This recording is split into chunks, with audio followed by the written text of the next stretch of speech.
No coração da Mata Atlântica, perto de uma pequena cidade chamada Serra Verde, existe uma floresta que os moradores fazem de tudo para evitar. Dizem que ali, nas sombras das árvores antigas, vivem criaturas que ninguém jamais conseguiu ver por completo. São monstros, talvez mais antigos que a própria cidade, invisíveis aos olhos comuns, que espreitam qualquer um que se atreva a sair da trilha marcada. Durante décadas, as histórias se acumularam, sussurradas de geração em geração. Contos de viajantes que sumiram sem deixar um único rastro, de vozes que chamam seu nome no meio da noite e, acima de tudo, de uma sensação constante, arrepiante, de estar sendo observado. Alguns dos moradores mais antigos chamam essas criaturas de os olhos, porque mesmo na solidão da mata, eles sentiam olhares pairando sobre a nuca, mesmo quando não havia absolutamente ninguém à vista. É um medo que se instala na alma, um presságio de que algo invisível está sempre ali, esperando. Foi esse mistério que atraiu um grupo de amigos, jovens demais para acreditar em lendas e corajosos demais para o próprio bem. Eles decidiram acampar perto da floresta, na fronteira entre o mundo conhecido e o território proibido. No grupo estavam Marcos, o cético, sempre pronto para desafiar qualquer história com uma risada. Renata, fascinada por folclore e lendas, com os olhos brilhando de curiosidade. E Tiago, o mais cauteloso, que desde o início insistia que não era seguro se aproximar daquele lugar. Ele sentia um calafrio inexplicável só de olhar para a densa parede de árvores. Ao cair da noite, eles montaram as barracas e acenderam uma fogueira, cujo fogo dançava e lançava sombras compridas na vegetação. O som da mata era intenso, uma sinfonia de grilos, pássaros noturnos e o vento uivando entre as folhas. Mas por baixo dessa melodia natural, algo parecia errado. Havia um silêncio estranho,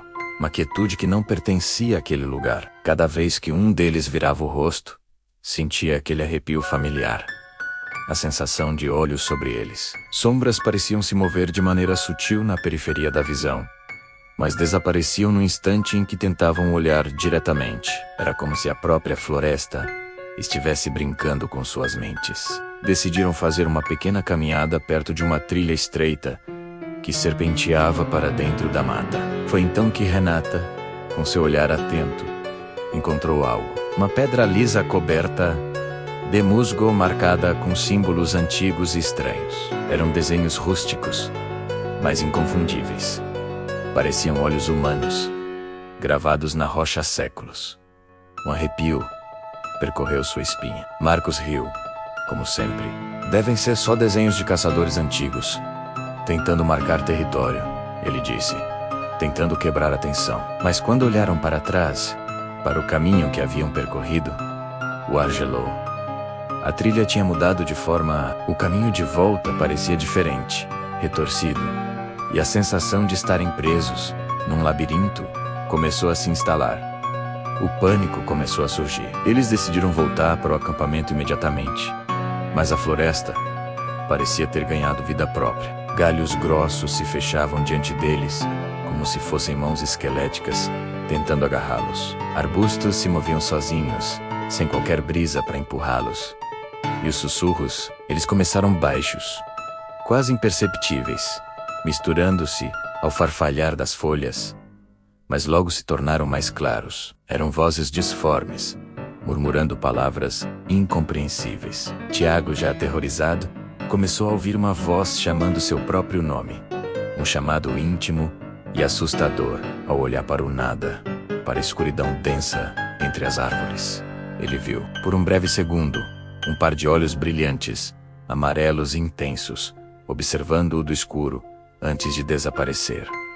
À medida que a noite avançava, o terror se aprofundava. Os monstros começaram a se revelar, mas apenas parcialmente. Eram formas humanoides altas e esguias, com olhos grandes e luminosos, que se escondiam nas sombras, apenas espiando. Eles não atacavam de imediato. Pareciam estar observando, estudando, se alimentando do medo crescente do grupo. Cada passo que davam, cada olhar assustado, parecia encorajá-los. A floresta era o seu playground, e os amigos eram os brinquedos. O ápice do terror aconteceu de forma súbita. A fogueira, A única fonte de luz e segurança começou a apagar sozinha, como se uma mão invisível estivesse sufocando as chamas. Em questão de segundos, foram engolidos por uma escuridão quase total. Foi nesse momento que eles perceberam a verdade terrível. Estavam completamente perdidos. O medo, que antes era uma presença sutil, agora tomou conta de tudo. Marcos, o corajoso, tentou correr, gritando para que os outros o seguissem. Mas ele não foi longe. Sentiu braços invisíveis e gelados segurando suas pernas, puxando-o para o chão. Ele se debatia, mas não havia nada ali. Renata, em pânico, tropeçou em uma raiz e caiu. Ao olhar para cima, viu-se cercada. Dezenas de olhares brilhavam na escuridão ao seu redor, piscando lentamente, observando-a do chão. Tiago gritava histericamente ao sentir algo frio e úmido roçando seu ombro, mas quando se virou, não havia nada. O toque fantasma o deixou paralisado de horror. E então, no meio do caos, um som profundo, quase musical, ecoou pela floresta. Era um som que não vinha de uma direção específica, mas de todos os lugares ao mesmo tempo, reverberando em seus ossos. Era como se a própria mata estivesse cantando uma canção macabra. Os olhos eram parte dela, uma extensão da sua vontade, controlando cada galho, cada sombra. Nesse instante, a lua cheia, que estava escondida atrás das nuvens, surgiu entre as copas das árvores, banhando a clareira com uma luz pálida e fantasmagórica. E com a luz, eles puderam ver figuras se esgueirando entre os troncos, humanoides, mas terrivelmente deformadas. Seus corpos eram longos e torcidos, como galhos de árvores, e seus rostos não tinham feições, exceto por olhos enormes, redondos e vazios, que refletiam a luz da lua como vidro polido. Eles não pareciam ter intenção de matar, não ainda.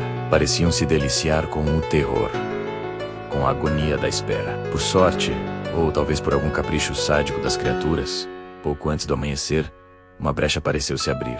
Correndo sem olhar para trás, tropeçando e caindo, os três conseguiram encontrar o caminho de volta, chegando exaustos e em estado de choque na estrada que levava de volta à cidade. Mas a experiência os mudou para sempre. Eles escaparam da floresta, mas a floresta nunca escapou deles. Cada um carregava o medo nos próprios olhos e a sensação constante de estar sendo observado, como se os monstros os tivessem marcado de alguma forma invisível, uma cicatriz na alma. Ao contar a história na cidade, os moradores mais antigos apenas balançavam a cabeça, com um olhar de compreensão e pena. Eles sabiam que a floresta guardava segredos que não deveriam ser perturbados. Aqueles que haviam sido tocados pelos olhos nunca mais conseguiam se livrar da sensação. Para sempre, sentiriam que, em algum lugar, nas sombras do canto do olho, algo estava observando. E, mesmo hoje, quando a lua cheia surge sobre Serra Verde,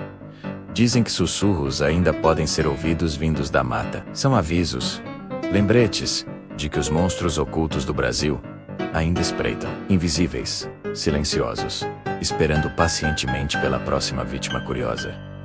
Obrigado por assistir. Se você gosta de histórias de terror, baseadas em lendas brasileiras, não se esqueça de se inscrever no canal e ativar as notificações para não perder nenhum vídeo. Até a próxima.